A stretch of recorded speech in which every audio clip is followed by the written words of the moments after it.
Today is the anniversary of the death of Lauren McCluskey, who was shot and killed at the University of Utah campus 1 year ago. A star athlete, her parents told Deanie Wimmer that they will never really move past the loss of their daughter. Her confidence, which is based on real accomplishments, was growing every year, and especially the senior year.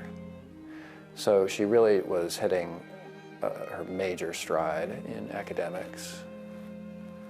And she was looking forward to the future. She had a lot of confidence about what she could do. We miss her. We did not get to see her graduate. We did not get to see her get married, and have a family and have a career. And we do not get to talk to her every day. I used to talk to her every day on the phone. It used to annoy Matt sometimes that I was always getting calls from Lauren. But how much I miss that so much, so it's just something that we will always miss. A heartbreaking loss, of course, for her parents. Lauren was killed by a man she briefly dated. She made 20 phone calls to campus police, 20 calls looking for help when his affection turned to stalking and intimidation. And her parents and students say her complaints were ignored. I think it would be a simple statement of we accept our role in what happened. And if you look at what they've said so far, they have not. So today, U of U President Ruth Watkins released this letter that says, in part, transformation of a campus culture is not a quick or easy process. We must and we will always have safety as a top priority, evolving our approaches to respond to new challenges. And the U isn't the only school working to make its campus safer. News specialist Brittany Glass is here with us today to break that down for us, because there are several across the state. Yeah, there are 8 state universities, and in large part, they're making those moves because they have to. The public outcry following the U's handling of McCluskey's death prompted legislative change at the Capitol. We all know Senate Bill 134. The law requires Utah's 8 public state universities to draft campus safety plans and report back to the legislature. Those were due back in July. But we wanted to see how those plans are working and what more is being done. We checked all 8, and the results varied. We found most schools offering some sort of the required trainings, the majority being an online class or two. But looking at Utah State University specifically, USU says they've trained over 7,000 students at this point. Utah State went so far as to make it mandatory for students, or else they drop their classes.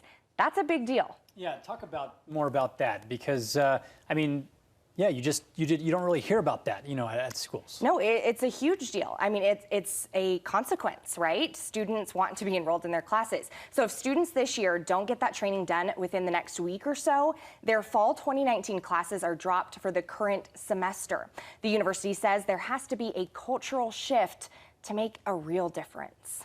We really can't change the culture of our campus unless we talk about it, unless we have students talking about it, unless people are engaged in the conversation around sexual misconduct, around respect.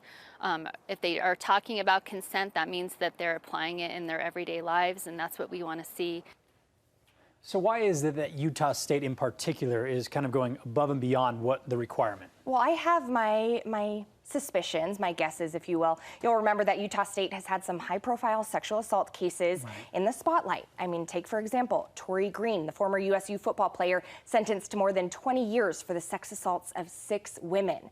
USU started surveying students on campus safety back in 2017. Shortly after those attacks, they ranged from 2013 to 2017. Now, survey results show their campaigns are actually working. We did a lot of campaigns, we did a lot of education. More students knew how to report sexual misconduct, and a lot more knew how to seek services and to find confidential help as well. We also realized that just between the 2 years that we did our surveys, we were able to move the dial on students who expected others in their peer groups to exhibit good bystander behavior. And all of these universities, all 8, have to actually present to the state legislature next month. So the plans were due back in July, but now they actually have to go and report back to lawmakers. Right. And so does that include, it's just the campus or the university leaders, Right. Ultimately, just trying to provide concrete evidence, we imagine. And again, this is the first time, right? This is new legislation, Senate Bill 134. So it remains to be seen exactly how in-depth that report is back to the legislature, because there are some federal, already mandated requirements. But this is on the state level. It's totally new. Right. And you can see, I mean, at a place like the University of Utah campus, where the students just are not satisfied with it at this point. But Utah State, one example of kind of going beyond what was required. Right, and I think it's just that comfort, making certain that your university is looking out for you as a student. That's crucial, especially after something like this happens. Right. All right, Brittany Glass, thank you for joining us. We appreciate it. You can get that full story tonight at 10 o'clock. 6 o'clock and then 6 10 o'clock o'clock again. We'll have some additional coverage. All right, great. Well, and the issues surrounding sexual violence and intimate partner violence extend well beyond college campuses and are happening right in your neighborhood. We spoke with the Utah Domestic Violence Coalition about what's happening here in Utah and how you can help stop the cycle. So domestic violence and intimate partner violence in Utah are exceedingly concerning to us because they're very prevalent. 1 in 3 women in her lifetime in Utah will experience domestic violence abuse, stalking, and/or sexual violence at the hands of a current or former intimate partner. That's according to the Centers for Disease Control. About 36.9% of adult women in Utah will experience one of those forms or more of abuse in her adult lifetime. That exceeds the national average of about 1 in 4 women, so we're very concerned about that. One of the most concerning rates and trends related to domestic violence and abuse in Utah, to me, is our rate of intimate partner homicide. So in a 20-plus year trend, at least half of our homicides in Utah are perpetrated by a current or former intimate partner or a cohabitant, and that's very scary. We know that that's affecting a lot of children, and sometimes children are actually the victims in those cases as well. Some of the early warning signs of domestic violence and abuse can be isolation, high degrees of control, stalking, obsessive behavior. We know that obsessive behavior and stalking are one of the top 11 biggest predictive factors of intimate partner homicide risk.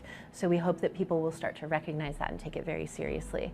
If someone is becoming controlling and obsessive, if they're monitoring your social media and your phone and your communication, if they're cutting off your access to your natural supports, your family and your friends, that's a very concerning red flag and something that we need to pay attention to. Our network of programs, which are community-based programs, totally confidential, protected under the Violence Against Women Act, I think that's why we're getting so many calls per year.